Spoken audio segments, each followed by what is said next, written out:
నమస్తే అన్న అందరికీ నమస్కారం. Kuwait public authority for man power ప్రవాస కార్మికుల గృహ అవసరాలకు సంబంధించి కీలకమైన ప్రకటన చేసింది. తన యొక్క సోషల్ మీడియా అకౌంట్లో ఈ విధంగా అయితే ప్రకటించడం జరిగింది.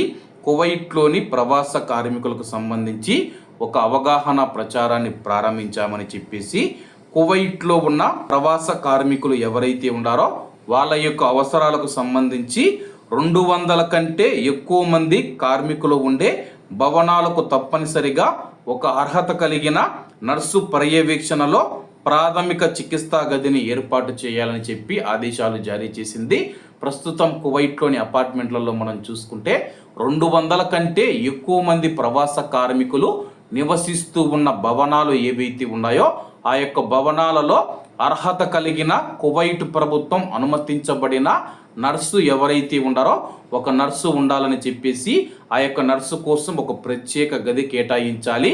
ఏదైనా వారికి ఆరోగ్యకరమైన సమస్యలు వచ్చినప్పుడు నర్సు దగ్గరికి వెళితే ఆమె పరిశీలించి ఒకవేళ డాక్టర్ దగ్గరికి వెళ్ళాలంటే డాక్టర్కు రెఫర్ చేస్తూ ఉందని చెప్పేసి 200 మంది కంటే ఎక్కువ ప్రవాస కార్మికులు నివాసం ఉండే భవనాలలో తప్పనిసరిగా నర్సు పర్యవేక్షణలో ప్రాథమిక చికిత్సా గదిని ఏర్పాటు చేయాలని చెప్పేసి public authority for man power తెలిపింది.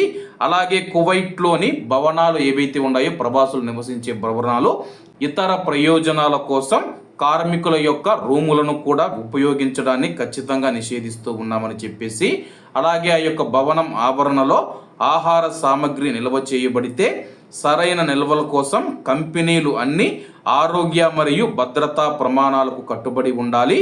కార్మికుల ఇళ్లల్లో ప్రవాసుల సంఖ్యను తగిన విధంగా ఉండాలని చెప్పేసి మౌలిక సదుపాయాలు కల్పించాల్సిన బాధ్యత తమ పైన ఉందని చెప్పేసి కంపెనీలు సరైన జీవన పరిస్థితులు నిర్ధారించడానికి గృహ సౌకర్యాల యొక్క సాధారణ నిర్వహణను నిర్వహించాల్సిన అవసరం ఉందని చెప్పి తెలిపింది.